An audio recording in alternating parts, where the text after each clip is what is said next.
I am Commissioner Frank Avila of the Metropolitan Water Reclamation District of Greater Chicago. And today, the name of our show is American Indian Mean Business in Illinois. And I have as my guest Andrew Johnson. He's a Cherokee, and he's the Executive Director of the Native American Chamber of Commerce of Illinois. Thanks for being on our show, Andrew. Thank you very, very much, Frank. I really appreciate you having me here and being able to tell our story. Yes, tell your story. It's always a story. Yes. Stories are good. You know, Native American, you know, what is the history of Native Americans in Illinois? Because I thought they were all gone. You know, that's not unusual. Actually, I still run into people and they say, oh, you're the first Native American I've ever met, or that other, I didn't know there were any American Indians here in Illinois. Yeah. And to understand where we are as a chamber and as a group, it is very good to understand the history here. And the Chicago area has been inhabited for thousands and thousands of years. So there is a tremendous populace that was here. Let me read the original people here with the Illinois, the Illinois, the Kaskaskias, the Cahokias, Tamaroras, Perorias, Michigamis, the Miamis, Winnebagos, Sac-and-Fox, Kickapoos, and Potawatomis. Yes.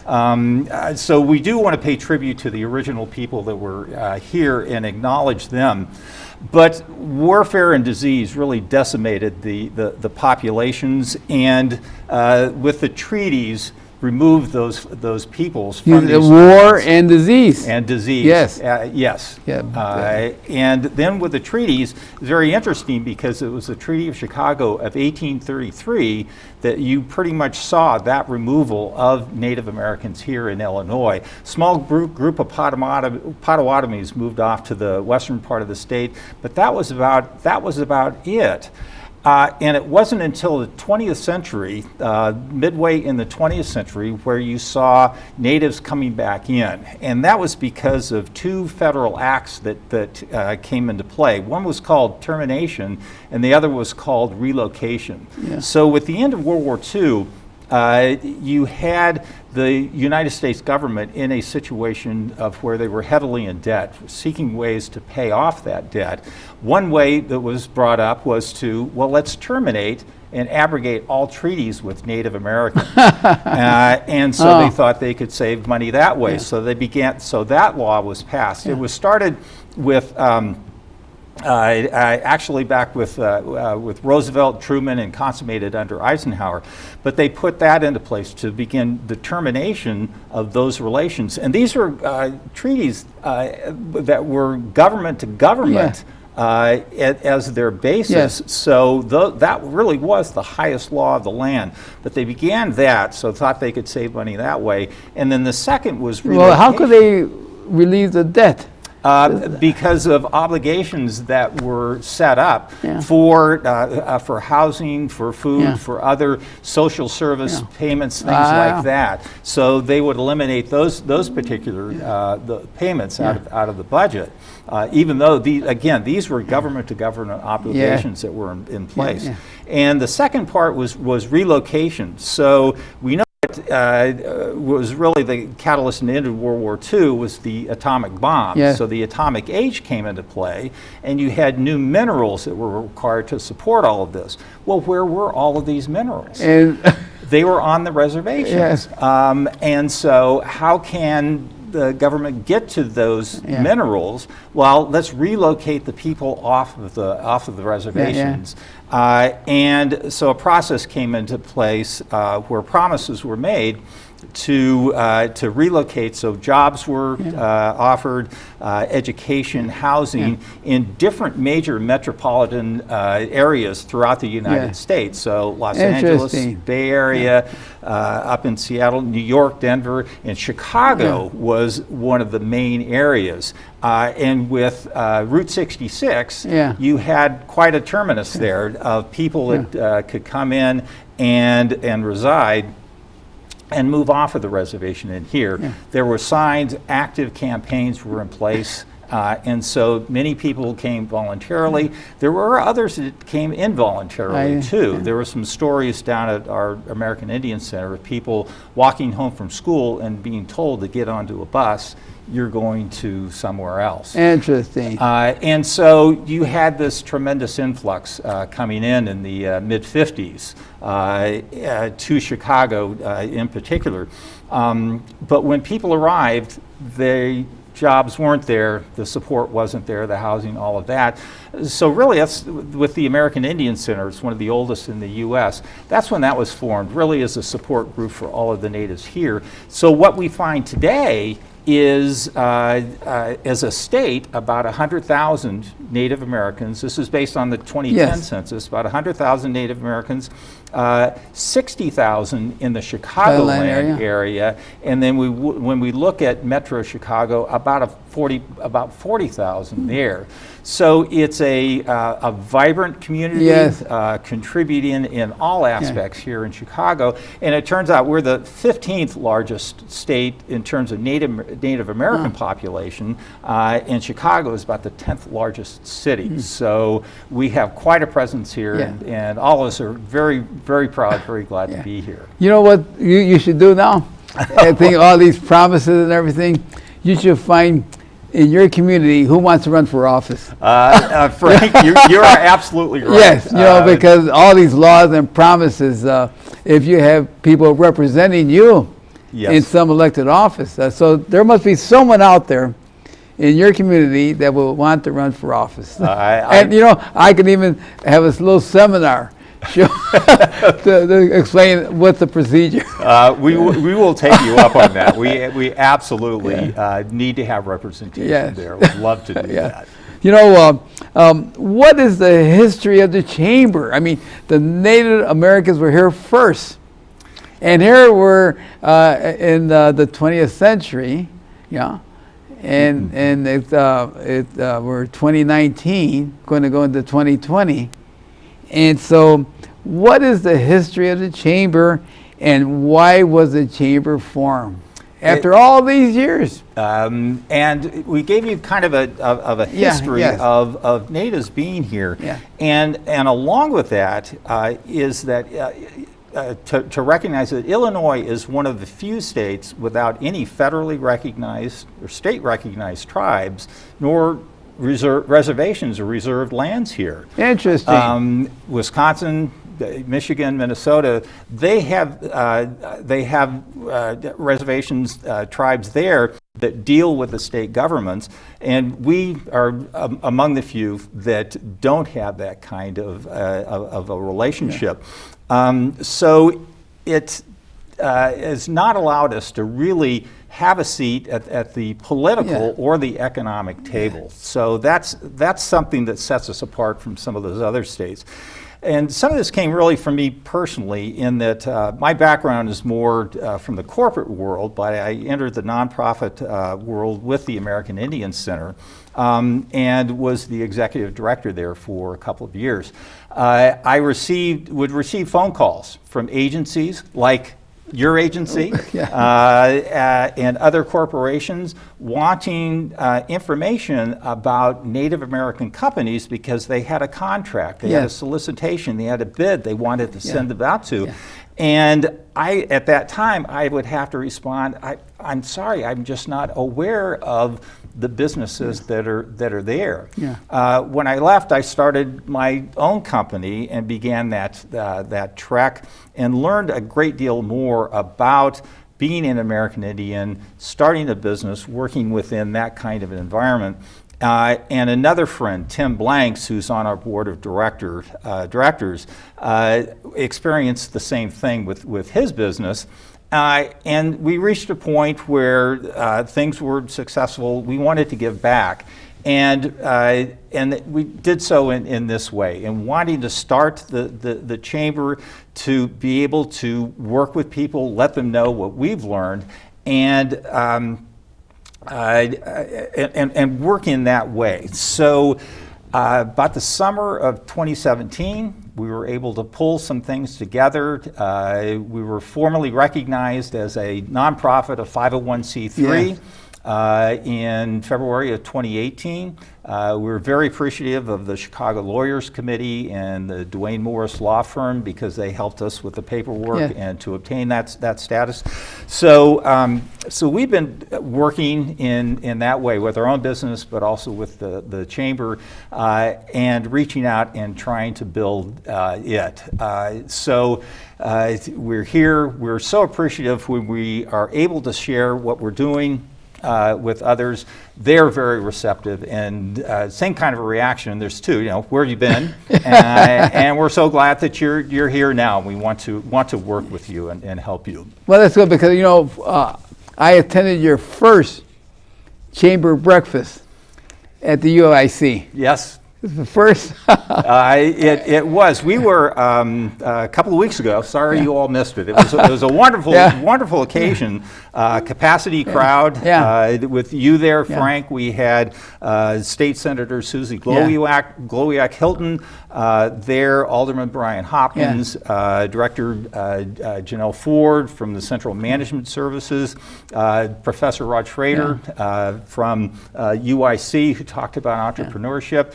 And it was sponsored in part too by the student or Native American support program at the University of Illinois Chicago.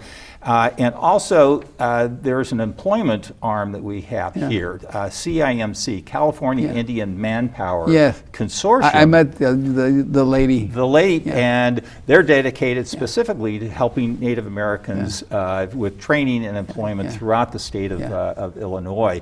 But this was a wonderful occasion to bring everybody together. It was our first breakfast. We've had other gatherings before through the year, but it was our first breakfast where we were able to bring so many different people together inside the Native American community and outside, and it really let us all know, network, form relationships, and build off of that. You know, now the chamber, what is its mission?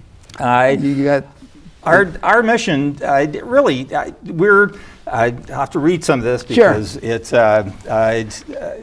so we're provide opportunities for networking and support of American Indian business people here in Illinois, provide a mentor's environment for those individuals beginning new endeavors, and provide education and growth opportunities to Native Americans. So it is something where we set ourselves apart by focusing specifically on Native American entrepreneurs, business people, students, and that.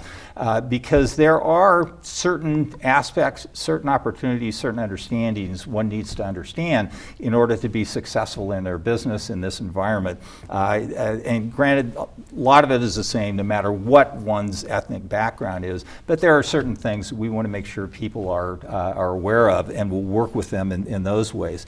And I think the other thing to bring out too that we want to ensure is in place is that there are Native values that we want the people to have or to incorporate within their business. And it's very interesting to see, and I'll talk about a few of the other tribal organizations that are here, because within their mission, vision, and values, they do incorporate Native attributes of, and it's stated in there. You don't generally see some of these things in other corporate environments, but they talk about, you know, wisdom to be shared to help all people, love to honor and care for them, respect and honor all of creation, bravery to persevere in the face of adversity. You know, I mean, as an entrepreneur, one faces a lot of adversity, and really honesty to deal with people and with the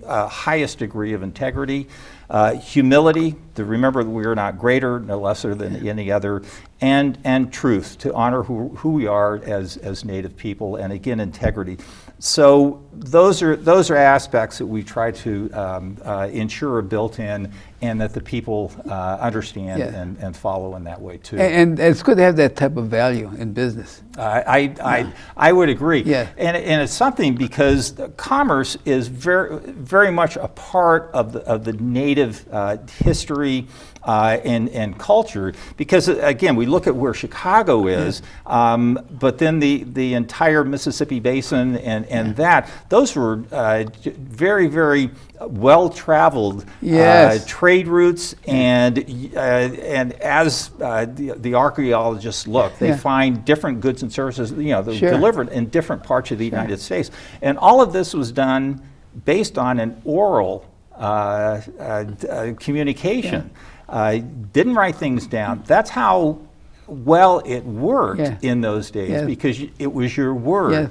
We'll barter or trade for this and whichever, but I'm going to say it to you, and many times in different languages, but because of that integrity and honesty in dealing with each other, it succeeded very, very well. And you're right, Chicago is like a hub, because we had the Mississippi River. They came up the Illinois, it started from the Gulf of Mexico, whatever trades came up the Mississippi. You have the Illinois River, connects to the Illinois River, connects to the Des Plaines River, and then as they went along the Des Plaines River, they had what they call Mud Lake. They used to travel by foot over to Lake Michigan. That was the route. Yes. And then they had the Great Lakes. So that's why they call this area here God's country.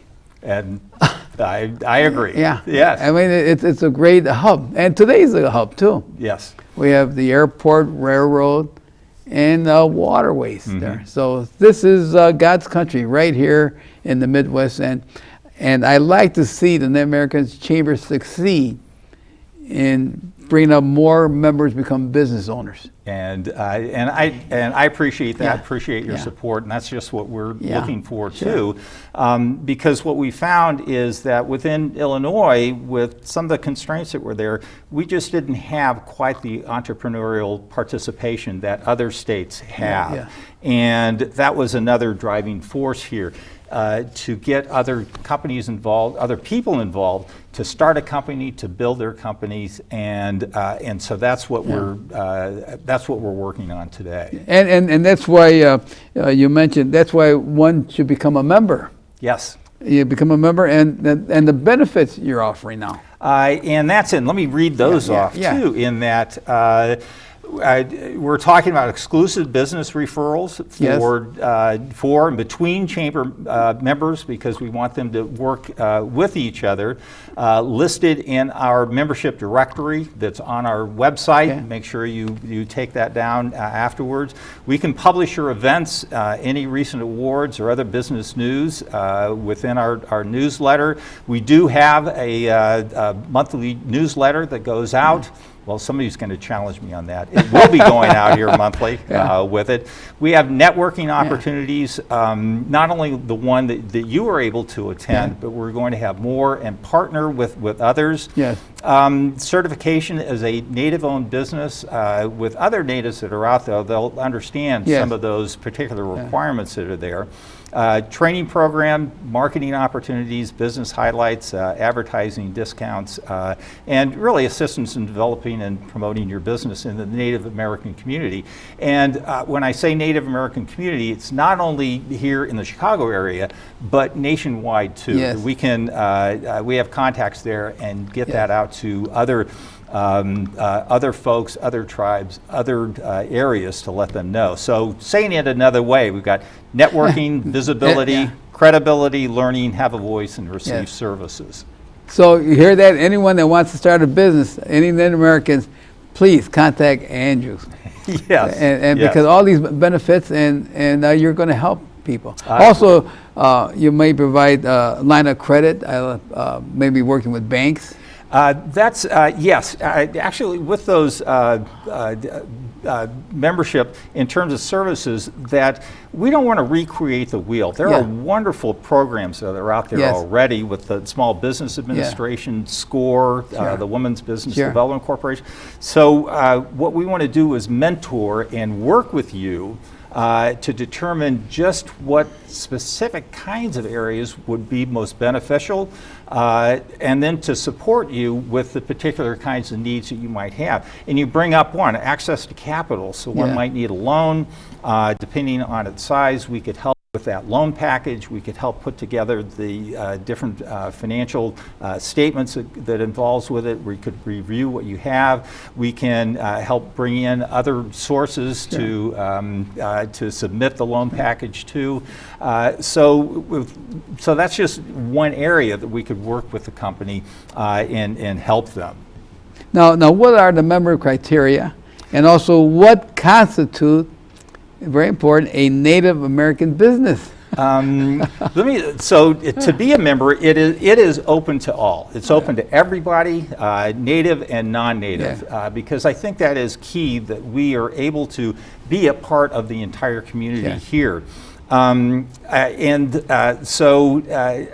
it also goes down to the student level. There are some fees involved, and that, except with a student, there are no fees. We would love to have you involved. If you're a Native American individual who wants to be a part and learn some more, there's no fee involved. An individual who's non-native, it's $100. If you're a nonprofit, it is free for you to be a part of this. If you're a small business, if you're native, then it's free. If you're non-native, then it's $750 a year. And tribal and corporate, we have a sliding scale, so you can talk to me about some of those things.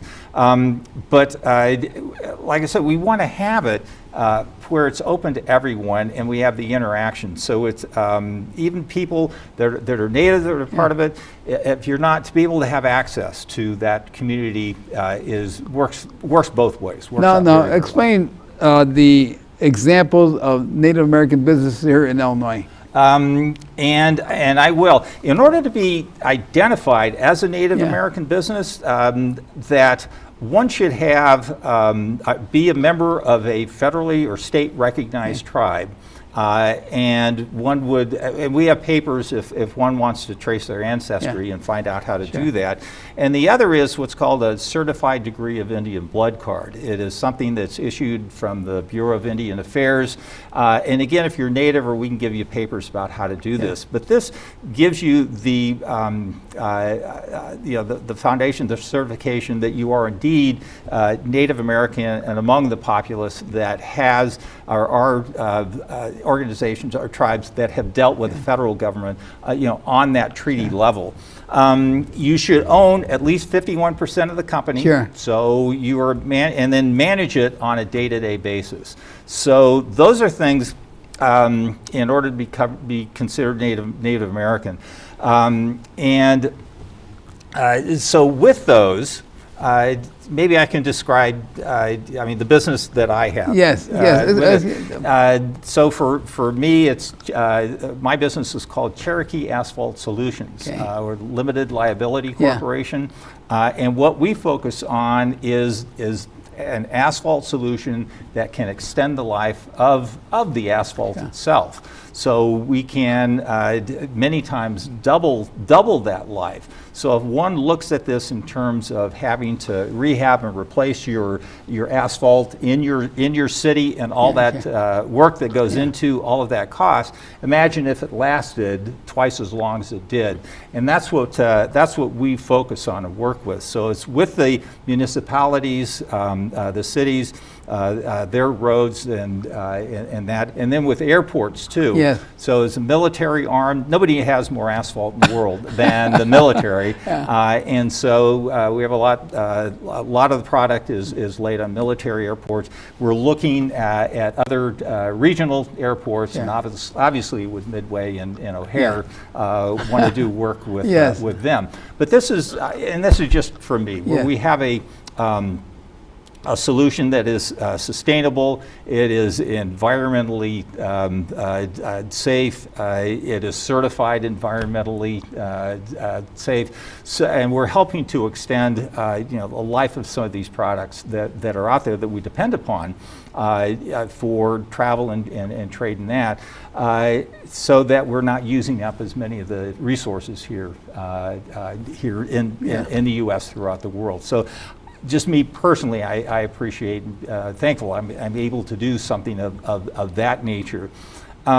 We have a number of other companies. Again, these are number are listed on our site.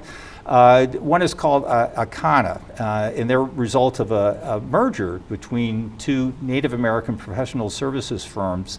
Actually, their headquarters are in Oregon, but they have a site here in Western Springs, and they can handle a construction project from planning through design, commissioning, and that.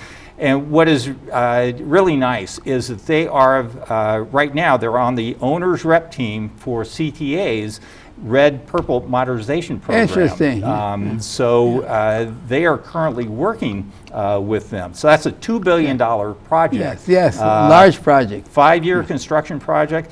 And they're also, they're providing on-site quality assurance support as a subcontractor there. So you have them. There's Vista Defense Technologies out in the western part of the state, out in Rock Island. Yes, Quad Cities. Yes, and they are actually part of the Bristol Bay Native Corporation. So it's an Alaska Native Corporation that has one of their sites down here. And they are primarily an IT firm with networking engineering, data science support, surveillance support, program management, all of those types of services. In the southern part of the state, we have Braveheart Construction. They're in East State, St. Louis, so we're spread out there. Tribes are also here too. The Minobamadson is part of the Pokagon band of Potawatomis that are in Michigan, but they have WBK Engineering present in Lombard. Yeah, I met them. Yeah, that's right. Troy Clay, their president. Yes. And they're very interesting because you do have tribes that are obviously established and supported, but the Pokagon band set up an independent arm to handle their business operations, and so they have, I think, about 7 different companies that they run, of which WBK is one. And they're interested in doing some consulting work for us at the Metropolitan Water Reclamation District. That is wonderful to hear. And sounds like that could be a result of the breakfast of the breakfast. And you all getting together.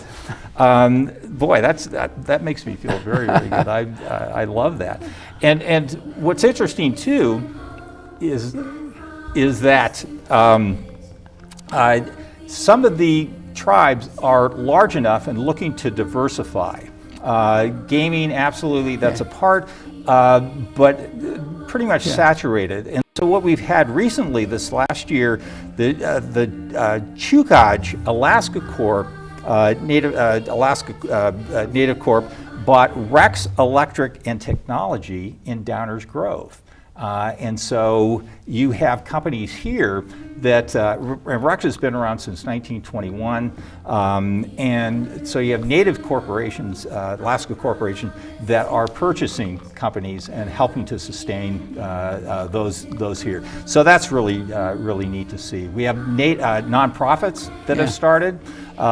Vista, our Visionary Ventures for affordable housing is present and growing there. So they're actually have bid on some land, and hopefully we'll get that and then begin build affordable housing, not only for natives but for all.